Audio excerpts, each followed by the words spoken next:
नहमदुहु व नसल्ली अला रसूलिल करीम अम्मा बाद फ़ऊज़ु बिल्लाहि मिनश शैतानिर रजीम बिस्मिल्लाहिर रहमानिर रहीम व इन्नका लअला खुलुक़िन अज़ीम व क़ाल तआला फ़ी मक़ामिन आख़र मा यल्फ़िज़ु मिन क़ौलिन इल्ला लदैहि रक़ीबुन अतीद सदक़ल्लाहुल अज़ीम। मेरे वाजिबुल एहतराम साथियों, सामीन और नाज़रीन, आज मेरी कोशिश है मैं आपसे चंद मिनटों में अखलाक पर और फजूल गोइयों के नुकसानात जो कुरान ने मना फरमाया है इस पर कुछ चंद बातें गोशगुजार करनी है। नीलम की सियासत उरूज पर है और पूरे पाकिस्तान में भी यही हाल होता है सियासत में कि हम अखलाक की धज्जियाँ बखेर रहे होते हैं। अल्लाह का कुरान फरमा रहा है इन्नका लअला खुलुक़िन अज़ीम, ए नबी सल्लल्लाहु अलैहि वसल्लम आप अखलाक के सबसे बड़े मर्तबे पर फाइज हैं। बल्कि एक सहाबी हज़रत आयशा रज़ी अल्लाह तआला अन्हा की खिदमत में हाज़िर हुए और फरमाया, अम्मा जी, अल्लाह के नबी सल्लल्लाहु अलैहि वसल्लम का अखलाक क्या था? फरमाया, क्या तुम कुरान नहीं पढ़ते? काना खुलुकुहुल कुरान, सारा कुरान मेरे नबी की सीरत है, अखलाक है।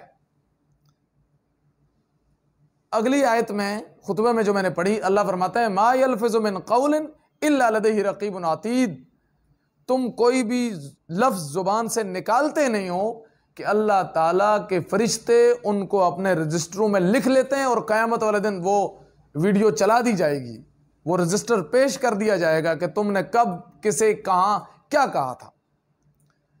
तीसरी जगह कुरान मजीद फरमाता है कि जहन्नुमी से जन्नती पूछेंगे, जहन्नमियों से कहेंगे मा सलककुम फी सक़र, तुम्हें क्या चीज़ जहन्नुम में ले आई?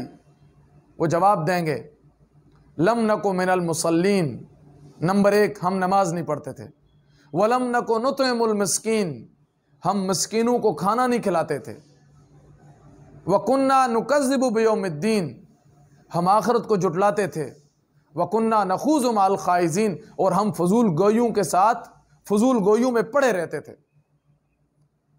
मेरे साथियों, हम जिस पार्टी में हूँ, हम जिस नज़म में हूँ, हम जिस तहरीक और जिस इदारे में हूँ, हुक्म तो हमें यह था कि आपस में रफीक बनो, फरीक न बनो। अपने काम को, अपनी जमात और काज को छोड़ो नहीं, दूसरे को छेड़ो नहीं। लेकिन हमें तब तक सुकून ही नहीं आता जब तक हम दूसरे को छेड़ते नहीं हैं, जब तक हम दूसरे के ऊपर इल्जाम बाजी नहीं करते, दूसरे पर तबर्रा नहीं करते, तानो तशनी नहीं करते, तब तक हमें और हमारे मजमे को मजा ही नहीं आ रहा होता। ऐसा नहीं है मेरे भाई। आपको और मुझे अखलाक के दायरे में रहकर अपने मुखालिफ फरीक से बहुत तमीज़ के साथ इख्तिलाफ राय का हक है, आप करें। चाहे वो आलिम है, चाहे वो ठेकेदार है, चाहे वो आपका MLA, MPA, स्पीकर, कुछ भी है, आप हर एक से इख्तिलाफ राय का हक रख सकते हैं, लेकिन तमीज़ के दायरे पर, ऐसे दायरे में रहकर कि कल अगर आपका उनका सामना हो जाए तो न आपको बुरा लगे न उन्हें बुरा लगे। और हमारे लीडरान को भी वुसअत ज़र्फ़ी होनी चाहिए, तंग नज़री से हमें बचना होगा। हमें मसला क्या है, हम तंग नज़र हैं क्यों? कि जब हम घर से बाहर निकलते हैं तो एक तरफ नज़र दौड़ाते हैं तो पहाड़ी होती है, दूसरी तरफ पहाड़ी होती है, तीसरी तरफ पहाड़ी होती है। हम समझते हैं सारी दुनिया यही है जो 2 पहाड़ों में बंद है। तंग नज़र, तंग सोच, वुसअत ज़र्फ़ी और वुसअत नज़र हमें बनना पड़ेगा, तब जाके हम दुनिया में अपना मुकाम बना पाएंगे। और दूसरी तरफ हमारे लीडरान का क्या हाल है? ये तो अवाम का हाल था, मुझ जैसों का हाल था कि हर एक से बदगुमानी, बद कलामी, बद जुबानी।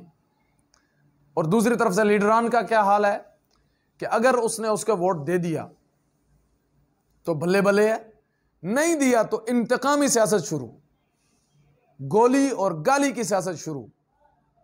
और फिर लीडर को तो पता नहीं होता, नीचे वाले जो होते हैं, जिनको आज की जुबान में चमचा कहते हैं, माजरत चाहता हूं लफ्ज़ ज़रा सख्त है, और याद रखिएगा जो मक्खन लगाने वाला होता है ना, तो छुरी भी उसी के हाथ में होती है।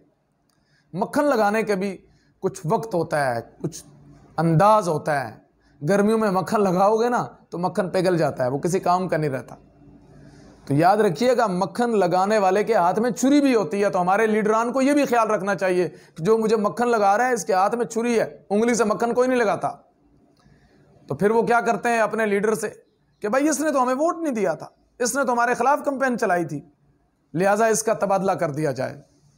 अगर वो टीचर है, अगर वो गार्ड है, फॉरेस्टर है, किसी शोबे में भी है, तो फिर इंतकामी सियासत शुरू हो जाती है। अल्लाह ताला हमें इंतकामी सियासत से बचाए, कौम की खिदमत करने वाला बनाए। और कौम की खिदमत जब की जाती है तो फिर वो तख्तियों का मोहताज नहीं होता, वो अपने नाम की बोर्ड, बैनर, इश्तिहारात का मोहताज नहीं होता। जब वो खिदमत खल्क करता है ना, अल्लाह उसे खुद बुलंदियों पे ले जाता है। आजिज़ी और अखलाक बहुत ज़रूरी है मेरे भाई। हज़रत पीर मदर साहब के साथ कई दफ़ा नशिस्त हुई तो उन्होंने कई दफ़ा अपनी मजलिस में अपने साथियों को समझाया कि ख़बरदार, लूज टॉकिंग मेरी महफिल में नहीं होगी। चाहे मेरा कोई मुखालिफ फरीक है, कोई मुझे मेरे मिजाज, मेरे काज से मुत्तफिक है या मुत्तफिक नहीं है, लूज टॉकिंग की मैं इजाज़त नहीं दूंगा, ना करता हूं ना करने दूंगा। तो मेरे साथियों, हमें अखलाक के दायरे में रहना होगा, आजिज़ी इख्तियार करनी होगी। कल हमारे पास एक बुजुर्ग आए थे, बड़ा फेमस हैं, बड़ा फेम है, बड़ा नाम है, यूट्यूब की दुनिया उन्हें जानती है पूरी दुनिया में, मुफ्ती तारिक मसूद साहब। इतना बड़ा नाम होने के बावजूद भी आजिज़ी, इनकिसारी। आज थोड़ा सा किसी को फेम मिल जाए तो वो किसी को बात तक नहीं करता, उसकी गर्दन में सरिया आ जाता है।